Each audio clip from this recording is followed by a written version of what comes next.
नमस्ते। सतकम YouTube channel में आप सबका स्वागत है। तो हम काउंसलिंग की स्टोरीज सुन रहे थे। तो सुनीता नाम की एक औरत थी और उसके पति राजेश भारतीय सेना में सेवा दे रहे थे।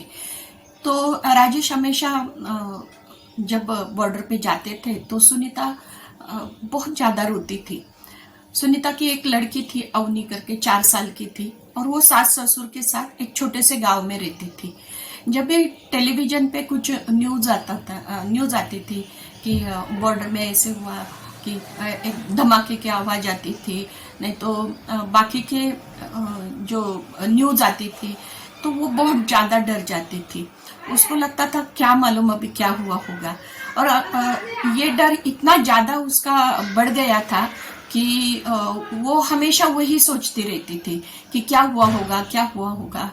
और सोचते सोचते वो रोने लगती थी। अभी ये आजू बाजू के जो लोग थे वो भी आते थे, उसको बोलते थे कि कुछ नहीं होगा, शांत रहो करके, लेकिन उसको ज्यादा रोना आता था। ये चीजें इतनी ज्यादा बढ़ गई थी कि उसकी छोटी लड़की अगर कुछ अच्छी भी बात बोले तो उसको लगता था अरे पापा नहीं है, पापा अगर सुनते तो कितने खुश होते थे। वो ऐसे करके वो रोने लगती थी। और जब भी वो रोने लगती थी सुनीता, तब उसकी सास भी उसके साथ रोने लगती थी। फिर सास और बहू रोते हुए देख के ससुर भी रोने लगते थे। ऐसे पूरा घर का माहौल एकदम क्या बोलते डिप्रेशन जैसे माहौल पूरा हो गया था कि सब लोग नाराज नाराज रहते थे। और छुट्टी भी नहीं मिल रही थी राजेश को। तो बाद में अगर उनका फोन आता था, राजेश का फोन आता था, तब वो फोन पे भी बोलते बोलते रो पड़ती थी। इतना ज्यादा उसको रोना आता था। तो उसका सोल्यूशन क्या निकालना चाहिए वो कुछ समझ में नहीं आ रहा था उसके। और ज्यादा से ज्यादा उसकी तबीयत भी बहुत ज्यादा खराब होने लगी थी। उसका वेट रिड्यूस हो गया था, कम हो गया था। तो ऐसे टाइप की छोटी छोटी बीमारी भी उसको अटैक करने लगी थी। मीन्स उसकी इम्यूनिटी पावर जो रहती है, प्रतिकार शक्ति, वो ही कम हो गई थी। तो हम लोग ऐसे वो गांव में कैंपेन के लिए गए थे। तो हमने बोला कि ये गांव में जो लेडीज है, जो महिलाएं हैं, उनके लिए हम लोग कुछ ट्रेनिंग कोर्सेस, कौशल विकास के कुछ ट्रेनिंग कोर्सेस उनको देते हैं। तो वहां पे हमने सिलाई काम सिखाने का, एक टेलरिंग का, फैशन डिजाइनिंग का एक कोर्स दिया। उसमें सुनीता को एडमिशन दे दिया। और फिर सुनीता को ये इतना अच्छा वो काम करने लगी कि उसको बहुत ज्यादा उसमें दिलचस्पी लगने लगी। और हमने थोड़ा सा काउंसलिंग में भी बोला उसको कि ये चीज पे आप ध्यान रखो, अभी बाकी की चीजें छोड़ दो, टेलीविजन पे ज्यादा न्यूज मत देखो, टेलीविजन पे देखना है आपको तो सीरियल में कैसे फैशन डिजाइन किया है वो देखो, छोटी बच्ची के फैशन कैसे है वो देखो। तो उसने वैसे शुरू किया। फिर पहले कपड़े का बैग सिलाया उसने, फिर कपड़े का फ्रॉक सिलाया, उसके बेटी का नाप लेके फ्रॉक सिलाया उसने, वो बेटी ने पहना। और बेटी को भी बहुत अच्छा, 4 साल की बच्ची, उसको बहुत अच्छा लगा कि मेरे मम्मी ने मुझे कुछ तो सिला के दिया है और मैंने पहना है। तो धीरे धीरे वो बहुत अच्छे कपड़े सिलाने लगी, ब्लाउज सिलाने लगी। बाद में उसने बैग मेकिंग का कोर्स किया। फिर बैग्स अलग अलग टाइप्स के फैंसी बैग बनाने लगी वो। और धीरे धीरे करते करते सब गांव को समझा, तो वैसे गांव के कपड़े भी, गांव वाले भी उसके पास कपड़े सिलाने के लिए आने लगे।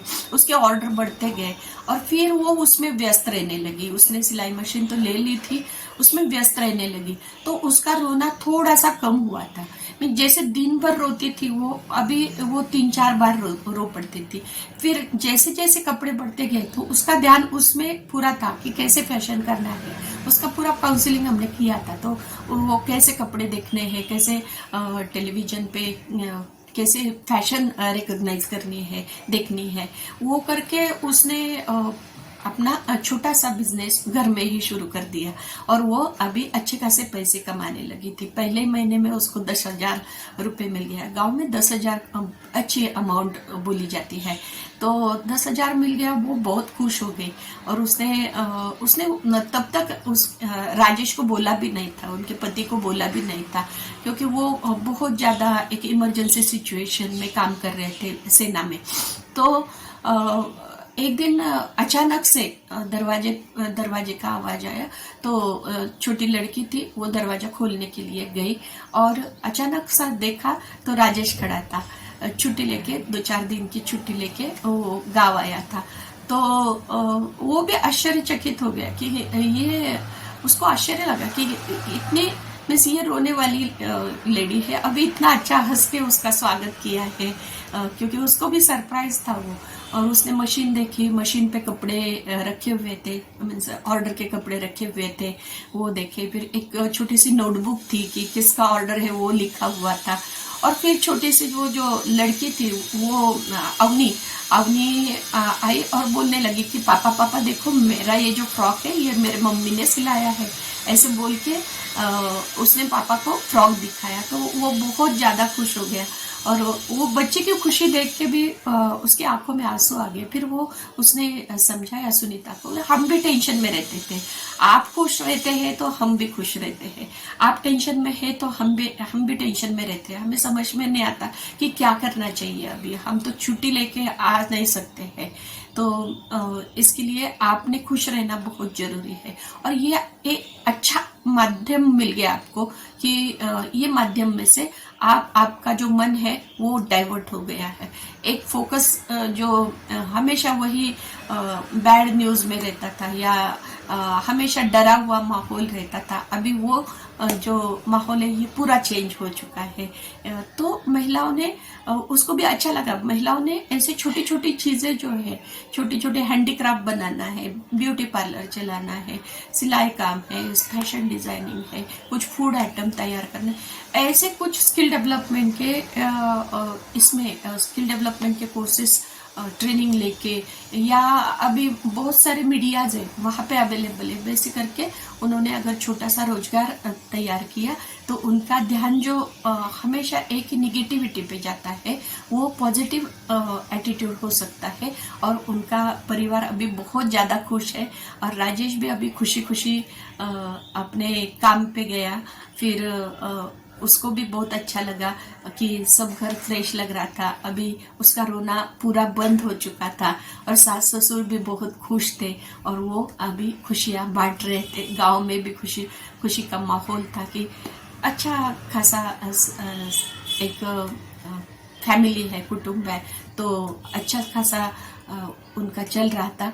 और ऐसे टाइप के जो साइकोसोमैटिक डिसऑर्डर्स रहते हैं कि बार बार रोना आना, बार बार दिन भर रात भर रोते रोते, उसकी वजह से हमें फिजिकल प्रॉब्लम हो सकती है।